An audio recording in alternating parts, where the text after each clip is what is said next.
Agora eu gostaria de passar a palavra, né, para Nazaré, Maria Nazaré, mas como a gente sempre conhece, que é do SEDECA. Eu sabia que eu iniciei a minha caminhada como eu fazia curso no SEDECA de computador, para poder, agora esqueci o nome especificamente, mas para poder consertar. E foi de lá que eu pensei em fazer o curso de técnico de processamento de dados lá de Sapopemba. Então, SEDECA, para mim, sempre tem uma história de vida muito boa.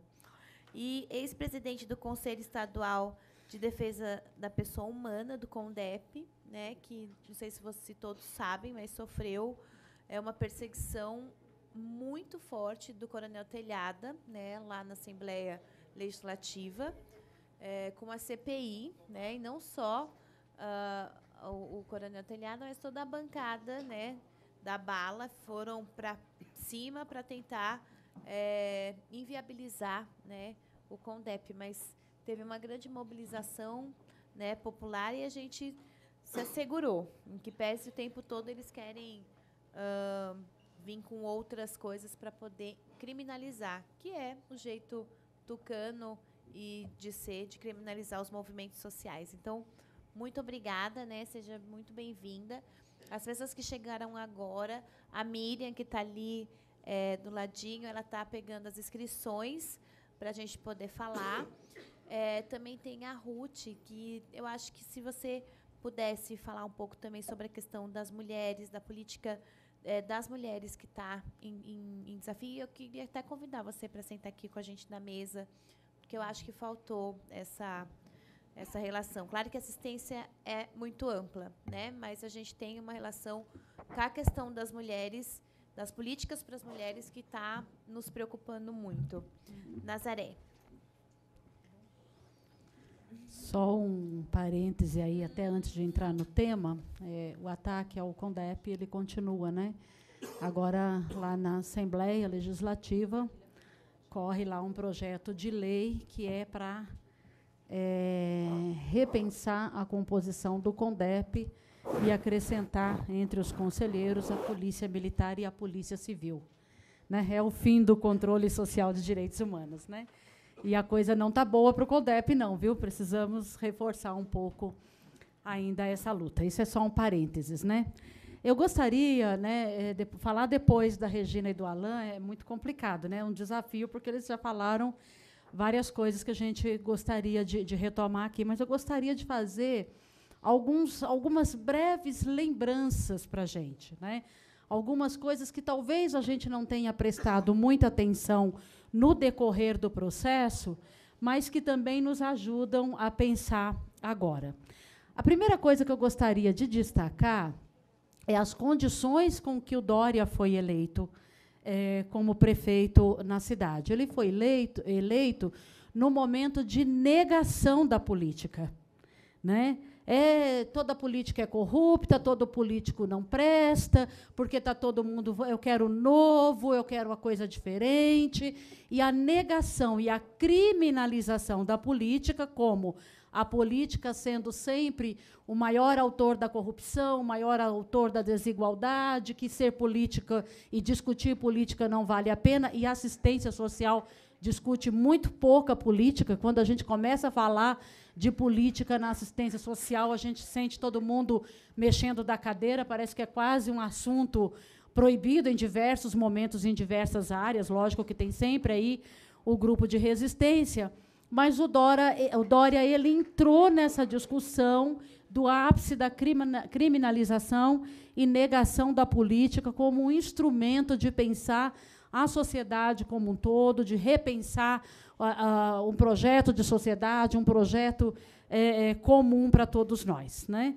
E ele entra com uma outra questão muito delicada, que ele entra se chamando de João Trabalhador, né? Que ele acorda de madrugada, que ele acorda bem cedinho, quando todo mundo está dormindo, ele acorda, ele vai trabalhar. E aí foi esse imaginário, né, de alguém que não pertence à classe trabalhadora, que se apropriou indevidamente, desta identidade, né, como se a classe trabalhadora ela não tivesse nenhuma representação na política, não tivesse nenhum caminho político a ser feito.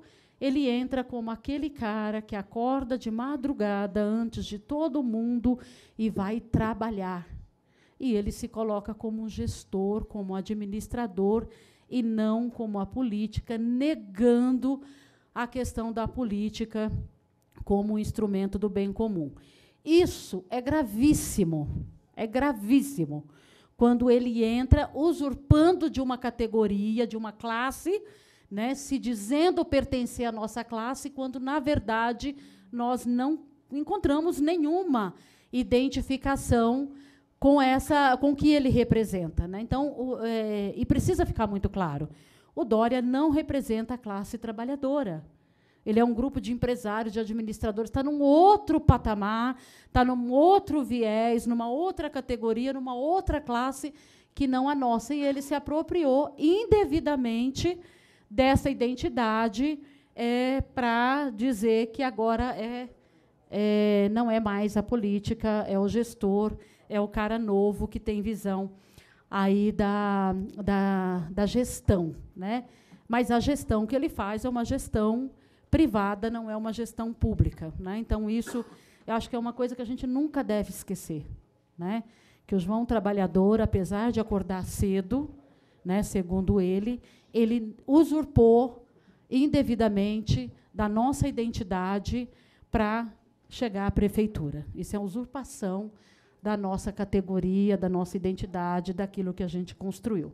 A partir daí, tem algumas ações dele, porque nós estamos falando do jeito tucano de governar, né? Então, tem algumas ações dele que é importante a gente lembrar.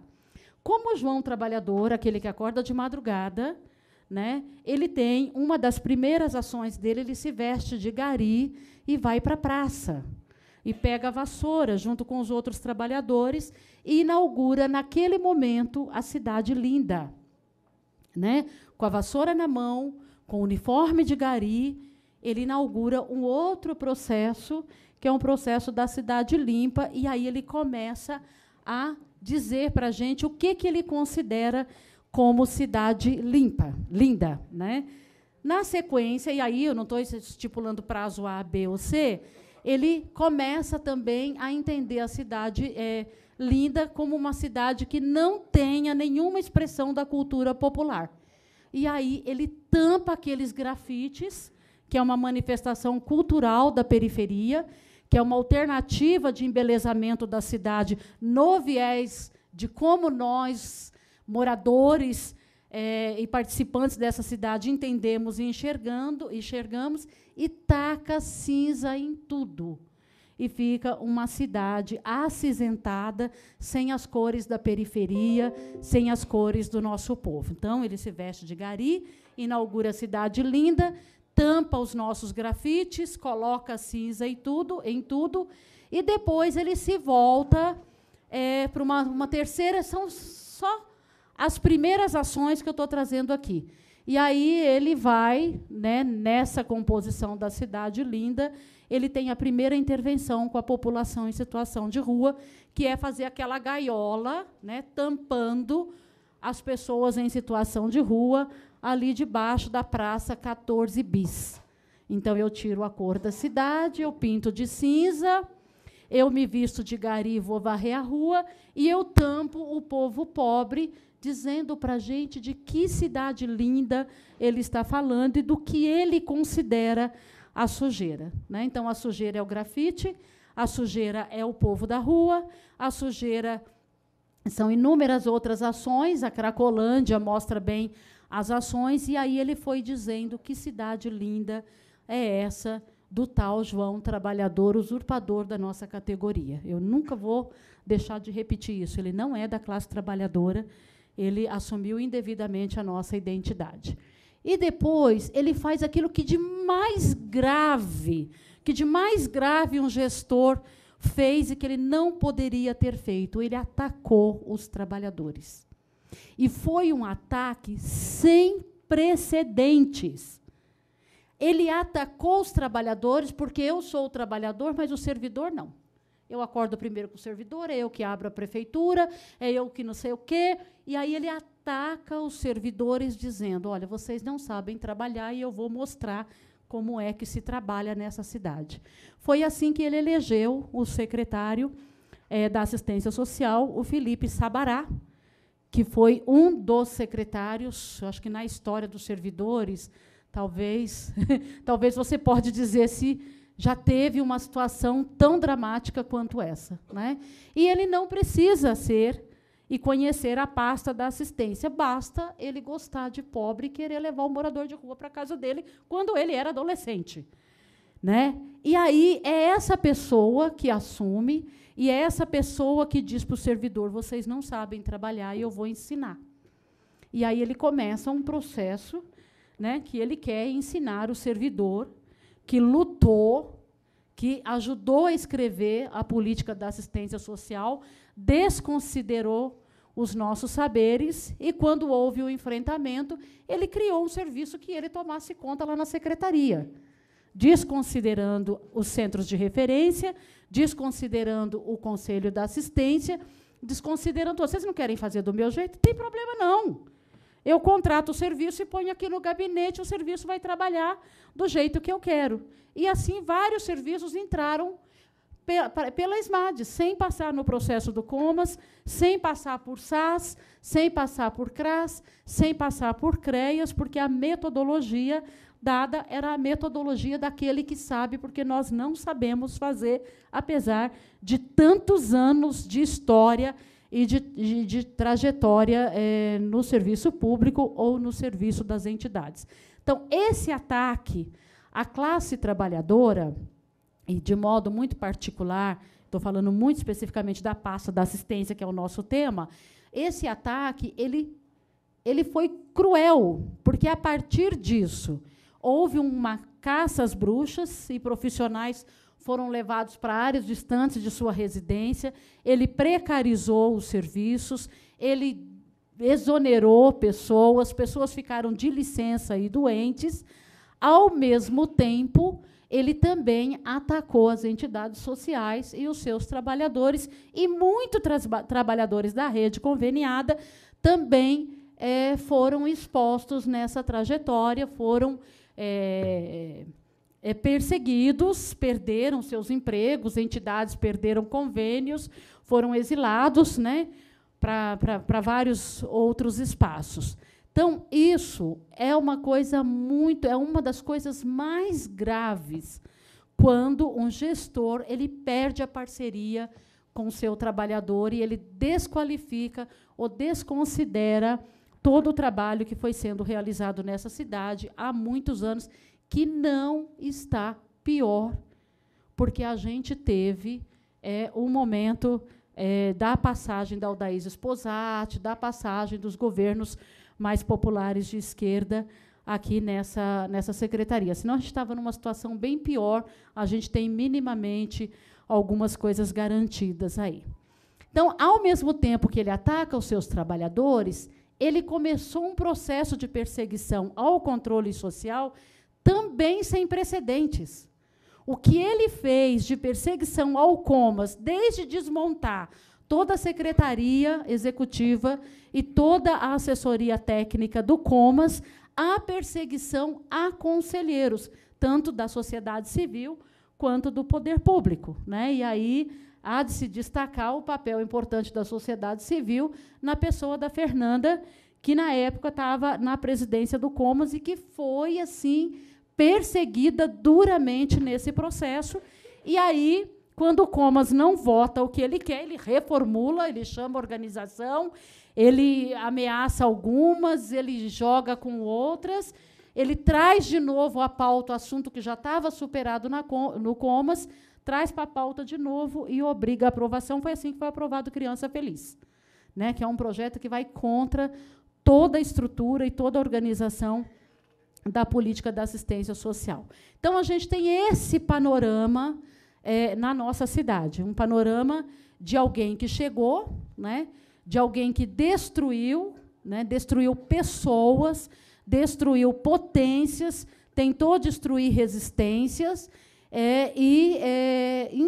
instaurou um novo jeito de governar que, de fato, é para os ricos e não é para os pobres, porque ele organizou a cidade a partir do centro, a partir da ideia de limpeza, promovendo um programa higienista muito violento e desestruturante, né? E aí ele se alinha ao governo anterior, governo Alckmin, que agora é o mesmo, né?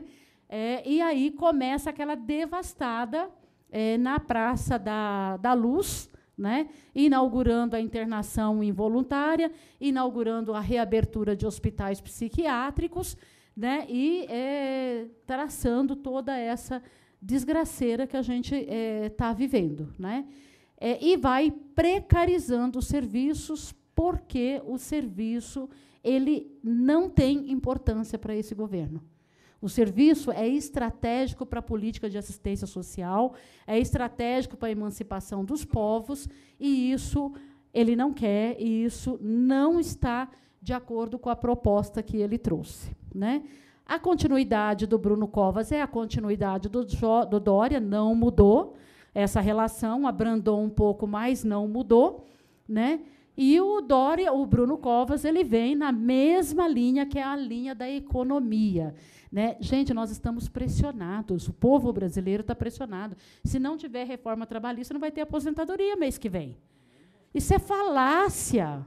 Isso é uma forma de nos constranger, essa é uma forma de nos impor um peso, de aceitar uma medida, é uma chantagem absurda. O mesmo vai acontecendo aqui, né? Não tem dinheiro, não tem dinheiro.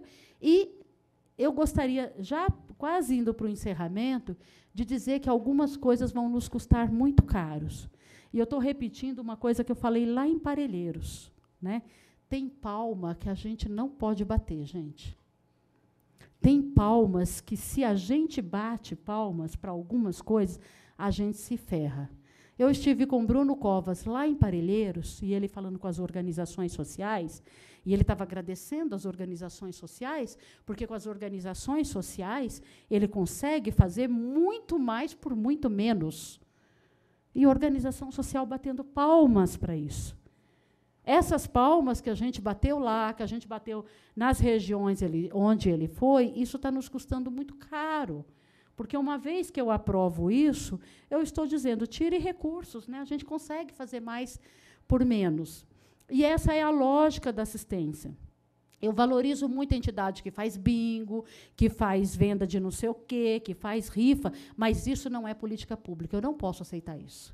Eu não posso achar que é bonitinho a entidade estar vendendo rifa para pagar por um serviço público, porque o serviço é público, o recurso é público e tem que acontecer. Eu não estou desvalorizando quem faz, eu acho que é importante e a gente acaba fazendo, mas eu não posso naturalizar isso.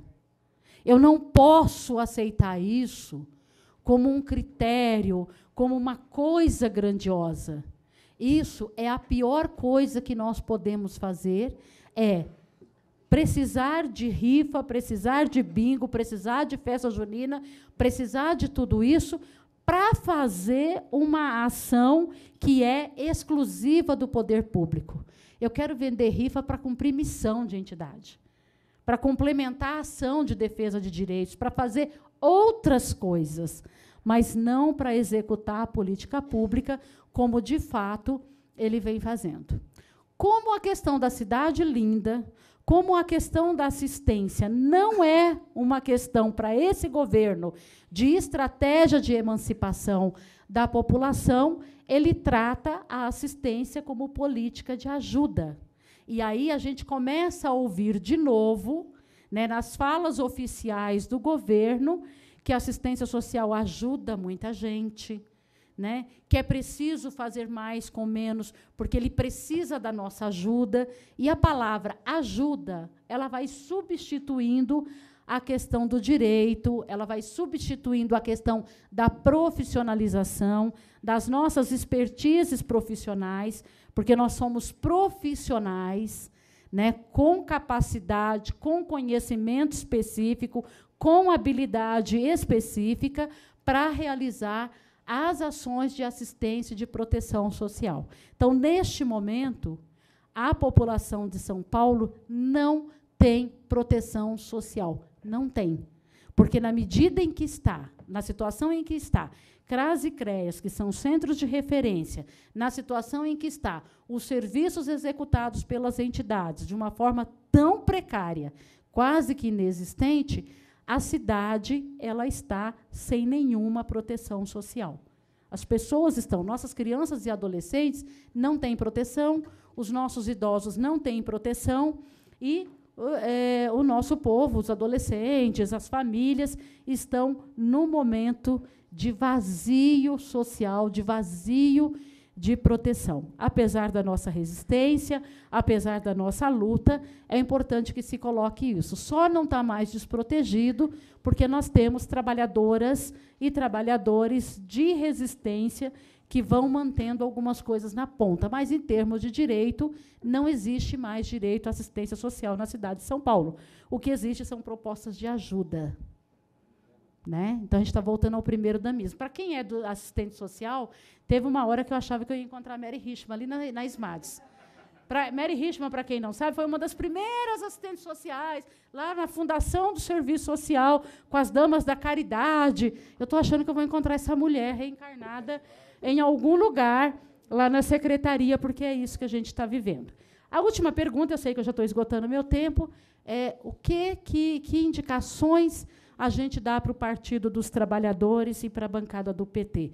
Primeiro, gente, o Partido dos Trabalhadores precisa voltar a conviver com os movimentos sociais. Não é ir lá nos movimentos sociais, é conviver com o cotidiano dos movimentos sociais, das associações, da comunidade. Uma outra questão que eu gostaria de trazer aí mais para o partido até, é como é que a gente vai repensar os diretórios municipais. Os diretórios municipais, eles estão em lugares estratégicos da nossa cidade. Eles estão nos bairros estratégicos, né? Como que esse diretório vai retomar a formação de base? Como que ele vai reorganizar a classe trabalhadora no território?